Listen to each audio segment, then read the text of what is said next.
반갑습니다. 오늘도 내 영혼을 위한 말씀 필사 성경을 쓰다에 참여하시는 우리 빈내리 가족들을 축복합니다. 오늘도 변함없이 말씀 앞에 서 있는 우리에게 크신 은혜를 주실 하나님을 기대하며 오늘 말씀 함께 읽어보겠습니다. 오늘 말씀은 스가랴 8장 7절과 8절인데요. 화면을 보면서 함께 읽겠습니다. 만군의 여호와가 이같이 말하노라.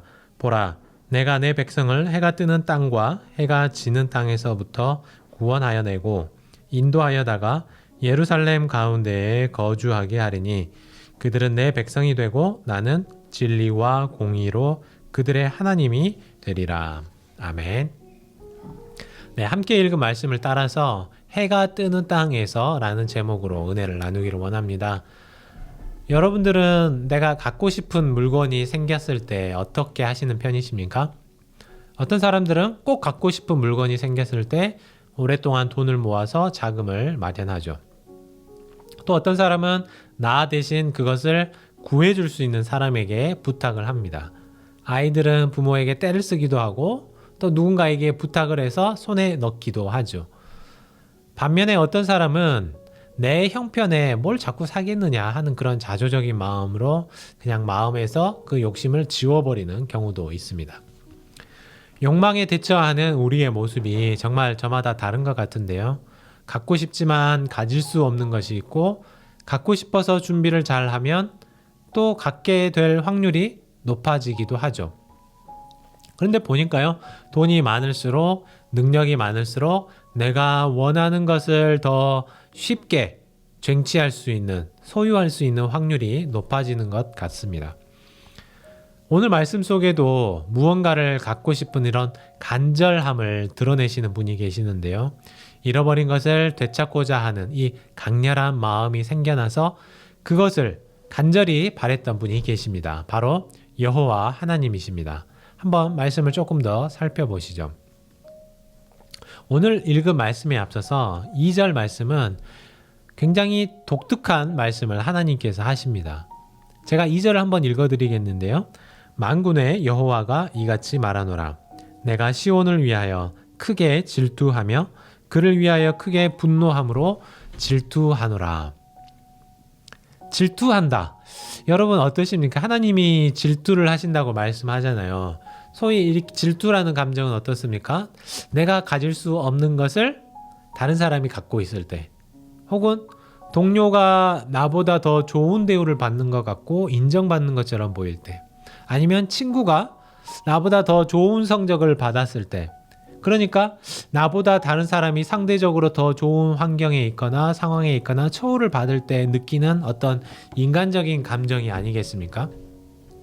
그런데 오늘 성경에서는 하나님께서 말씀하세요. 질투가 난다. 화가 날 정도로 질투하신다고 말씀하셔요. 굉장히 독특하고 또 한편으로는 이해가 안 되는 구절이기도 하죠. 그런데 여러분 아시는 것처럼 성경 속에는 이런 질투하시는 하나님에 대해 표현하고 있는 부분들이 종종 등장하고 있어요. 특히 이스라엘 백성들이 하나님을 두고 이방신을 섬길 때 하나님은 질투하시는 하나님이시다라고 말씀합니다. 하나님의 그 순결한 사랑이, 그 사랑이 훼손되는 것을 너무 싫어하시는 거예요. 내 것이라고 찜해 두셨는데 그것이 잘못된 방향으로 달려가고 있을 때 하나님은 그것을 되돌리고 싶어 하시는 그런 순결한 사랑이시고 정열적인 사랑이셨던 것입니다. 오늘 말씀 속에서 기록된 이 하나님의 질투도 마찬가지였습니다. 하나님은 죄악된 길로 너무나도 오랫동안 돌아서 버리고 타락해 버렸던 이스라엘과 유대 백성들을 벌하셔야만 했습니다.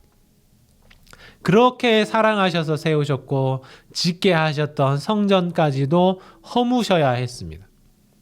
그러나 하나님은 여전히 자기 백성들을 사랑하시고 그들과 함께 세우고 또 그 안에 함께 거하셨던 예루살렘 성읍과 성전에 대한 타는 듯한 갈망이 있으셨어요. 물론 이제 여기서 오해하지 말아야 할 것은 하나님이 갖고 싶은데 예루살렘을 되찾고 싶은데 예루살렘 성전을 다시 짓고 싶은데 그거 할 수 없으니까 질투하신다라고 생각하시면 안 됩니다. 하나님은 이미 오래전 계획 속에 허무셨던 예루살렘을 또 회복시키실 계획을 세워두셨어요. 잃어버렸던 자신의 땅을 되돌리실 것이라고 약속하셨습니다. 이미 이루실 수 있기에 그 강렬한 열정으로 그 일을 시작하시는 것입니다. 그런데 오늘 말씀을 주의 깊게 살펴보면요. 7절에서 먼저 만군의 여호와가 이같이 말하노라. 보라, 내가 내 백성을 해가 뜨는 땅과 해가 지는 땅에서부터 구원하여 내리라. 이 말씀을 보면 대체로 유대인들에 대해서 말씀하시는 것도 느껴질 수 있지만 이 말씀 속에는 더 큰 의미의 말씀이 담겨 있습니다. 해가 뜨는 땅에서 지는 땅이라면 동해의 끝에서 서해 끝까지, 즉 모든 땅을 아우르는 말이라고 할 수 있겠죠. 물론 유대인들이 바벨론으로 끌려가면서 그 와중에 여기저기 여러 성읍과 도시들로 흩어지거나 도망쳐 살아가던 사람들도 있었어요. 그들을 사방에서 다 다시 모아서 예루살렘으로 돌아오게 하신다라는 의미로 볼 수도 있겠죠. 그러나 결국 이 말씀은 유대인이라는 혈통의 경계, 살고 있던 지역의 경계를 넘어서서 동에서 서까지 모든 지역을 포함하듯이 모든 이방 민족들까지 품으시는 하나님의 원대한 구원 계획을 엿볼 수 있는 말씀이라는 것입니다. 하나님은 이 계획을 예루살렘이라는 이 상징적인 도시의 회복을 통해서 이루시겠다고 말씀하시는 것입니다. 사실 예루살렘이 갖는 의미는 정말 어마어마한 것이었습니다. 하나님의 임재의 상징이고 언약의 상징이에요. 그렇게 의미 있고 중요한 땅이라고 할 수 있는 예루살렘의 회복과 이후 일어날 메시아를 통한 이 유대 민족의 회복을 넘어선 모든 민족을 향한 하나님의 크신 구원의 계획이 여기에서 드러나는 것입니다. 그래서 8절 말씀은 이렇게 기록을 하죠. 구원에서 인도하여다가 예루살렘 가운데 거주하게 하리니 그들은 내 백성이 되고 나는 진리와 공의로 그들의 하나님이 되리라. 약속의 상징이었던 예루살렘으로 모든 백성들을 모아 살게 하실 것인데 그들에게 놀라운 칭호를 주십니다. 바로 내 백성이 된다는 것입니다. 나는 하나님의 자녀가 아니었는데 유대인의 피도 전혀 흐르지 않는데 예루살렘에서 살아본 적도 없었는데 나도 하나님께서 예루살렘에서 살게 하시고 나를 자기 백성의 명단에 올리시겠다는 것입니다. 그래서 우리는 이제 이 영적인 예루살렘에 거하는 하나님의 자녀가 또 하나님의 백성이 되는 권세를 누리게 되었습니다. 예루살렘에서 이 대한민국이 얼마나 멀까요? 그 당시 내가 만일 한반도에 살았더라면, 이 스가랴 선지자 때 내가 한반도에 살았더라면 구원을 받을 수 있었을까요? 해가 뜨는 동쪽 땅보다 더 먼 곳에 있는 한반도. 반대로 혹은 내가 당시 이 아메리카 대륙에 살았더라면 구원을 받을 수 있었을까요? 해가 지는 저 서쪽 땅끝 나라 서바나 스페인을 지나서 배를 타고 한참 대서양을 지나야만 겨우 닿을 수 있었던 이 아메리카 대륙에 사는 나도 하나님께서 자기 백성이라고 부르시고 하나님의 자녀라고 불러주셨습니다. 오늘 하루 이 사실을 기억하시면 좋겠어요.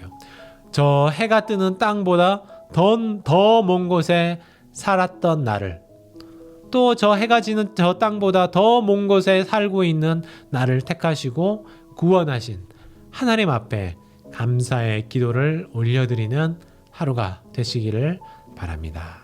기도하겠습니다. 하나님, 여전히 자기 백성을 잊지 않고 돌아보시고 불러 모으신 하나님께 감사를 올려드립니다. 해가 뜨는 땅보다 더 먼 곳에 살았을 저를, 또 해가 지는 먼 곳, 그 서쪽 땅보다 더 먼 곳에 살고 있는 저를 사랑하시고 하나님의 땅으로 부르시고 나를 하나님의 백성이라고 불러주시니 감사를 드립니다. 내가 잊고 살았던 나를 불러주신 그 하나님의 사랑을 다시 한번 기억하게 하시고 감격하는 하루가 될 수 있도록 인도하옵소서. 이 모든 말씀을 우리 주 예수님의 이름으로 간절히 기도하옵나이다. 아멘. 네, 계속해서 각자의 개인 기도 제목을 가지고 기도하시기를 바랍니다.